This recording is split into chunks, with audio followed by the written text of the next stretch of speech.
বন্ধুগণ,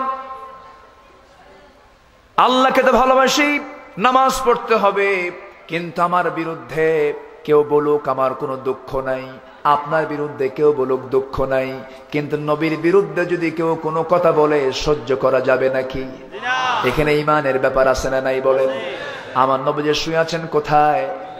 সালাম দিলে সালামের জবাব দেন মুহাম্মদ সাল্লাল্লাহু, এটা হাদিস আছে না নাই বলেন?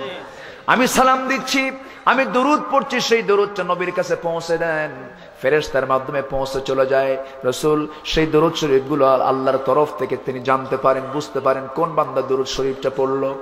আমার বন্ধুগণ, আমার প্রিয় ভাইরা, রাসূলকে যদি কেউ গালি দেয়, রাসূলকে যদি কেউ কটূক্তি করে, এই কটূক্তি শোনার পরে যদি কোনো মুসলমান চুপ করে বসে থাকে, আল্লাহর কসম নবীজি তার সুপারিশ করতে পারবেন না। আসতে কবেন না, জোরে কোন ঠিক কিনা? রাসূলকে গালি দেওয়ার কিছু লোক আমার দেশে রিজার্ভ আছে না নাই? মানে এরা মাঝে মাঝেই ফাল মেরে ওঠে, কি ঠিক কিনা কোন? হঠাৎ করে ফাল মেরে ওঠে, উদ্ভট কিছু কিছু কথা বলে, যা আমরা 80-র দশকে এতটুকু শুনিনি, 90 দশকে এতটুকু শুনিনি। এই 2000 সাল পার হওয়ার পর থেকে নিয়ে আজ পর্যন্ত, 2000 সাল থেকেই আজ পর্যন্ত 2017 সাল 16 সাল, এই কয়েক বছরে খুব উৎপাত শুরু হয়েছে এদের।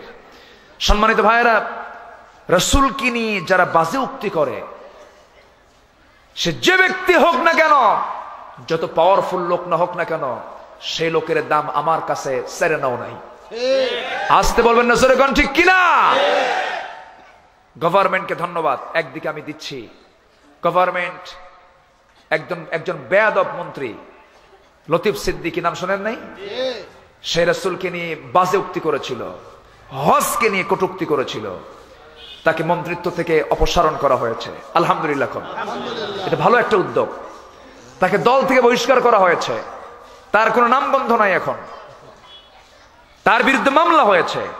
কিন্তু আমাদের দাবি হলো, মুসলমান তাওহীদ চেতনার লোক সবচেয়ে বেশি খুশি হতো এই সমস্ত নরাধমদেরকে ধরে যদি ফাঁসির মঞ্চে ঝুলায় মেরে এদের রক্ত মাংস কবরে নয়, কুত্তা বিলাই দেখানো দরকার ছিল।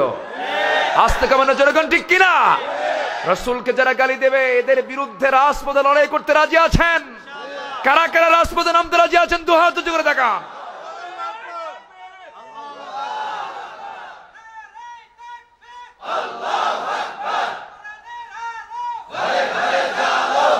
আমার নবী তোমার নবী, লিল্লাহে তাকবীর। আল্লাহ সবার হাতকে কবুল করুন। রাসূলকে ভালোবাসতে হবে জীবনের চাইতে কম না বেশি, স্ত্রীর চাইতে কম না বেশি, সন্তানের চাইতে কম না বেশি, সম্পদের চাইতে কম না বেশি। সেই প্রাণ প্রিয় প্রাণাধিক রাসূলকে যে গালি দিবে, তার জিহ্বা আমরা টেনে ছিড়ব। কোন সম্পর্ক রাখা যাবে? বাপকেও না। আমার কথা বুঝতেছেন কি? বাপকেও না।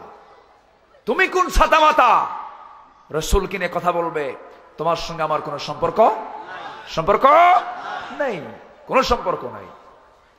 সম্মানিত ভাইয়েরা, সাহাবীরা রাসূলকে কি ভালোবাসা দিয়েছেন, সব ছেড়েছেন।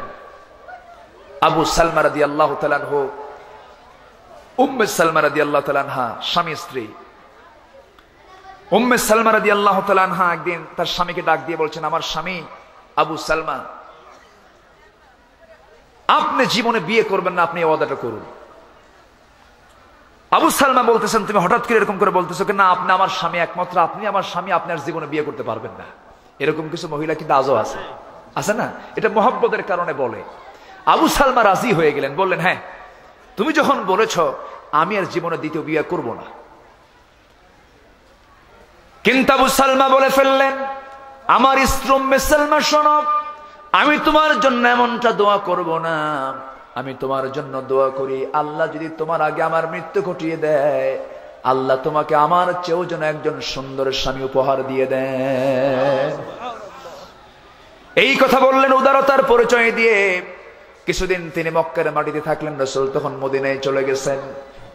এমন সময় আত্মীয় স্বজন সবাই বলে ফেলল, উম্মে সালমা তোমার স্বামীকে তুমি ছেড়ে দাও। উম্মে সালমা বললেন, ছাড়তে পারবো না। আবু সালমা বললেন, উম্মে সালমা রে, আমার সঙ্গে তুমি চলো। আমি যাব কেমন, আমাকে যেতে দিচ্ছে না। আমি কেমনে যাব? আমি তো যেতেই পারছি না, যাওয়ার কোনো সুযোগ আমি পাচ্ছি না। আবু সালমা বললেন, দুনিয়ার কোন দরবার আমার ভালো লাগে না, আমার একটা দরবার ভালো লাগে, তিনি হচ্ছেন মুহাম্মদুর রাসূলুল্লাহ সাল্লাল্লাহু আলাইহি সাল্লাম। পরিবার ছাড়লেন, সন্তান ছেড়ে তিনি চলে গেলেন মদিনার দিকে।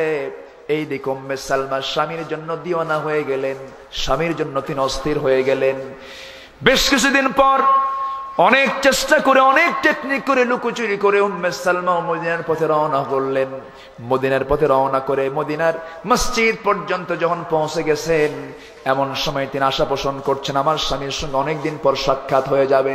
কিন্তু ফজরের সময় মসজিদ নববীর পাশাপাশি যখন তিনি পৌঁছে গেলেন, সংবাদ চলে আসলো আবু সালমা দুনিয়া থেকে বিদায় নিয়েছে। আবু সালমা দুনিয়া থেকে বিদায় নিয়েছেন। এমন সংবাদ যখন স্ত্রীর কানে চলে এসেছে, রাসূল জানতে পারলেন আবু সালমার স্ত্রী মদিনায় হাজির হয়ে গেছে। আমার নবীজি উম্মে সালমাকে ডাক দিয়ে বলছেন, উম্মে সালমা, তোমার স্বামী দুনিয়া থেকে বিদায় হয়ে গেছে। তোমার স্বামী দুনিয়া থেকে বিদায় হয়ে যাওয়ার কারণে আমরা তো তোমার দায়িত্ব নিয়েছি। তোমার স্বামী দুনিয়া থেকে বিদায় হলে কি হবে? তোমার স্বামী দুনিয়া থেকে বিদায় হলে পরে তোমার কোনো টেনশন নাই, আমরা তোমার জন্য দোয়া করি আল্লাহ পাক তোমাকে সুন্দর একটা স্বামী উপহার দিয়ে দেন।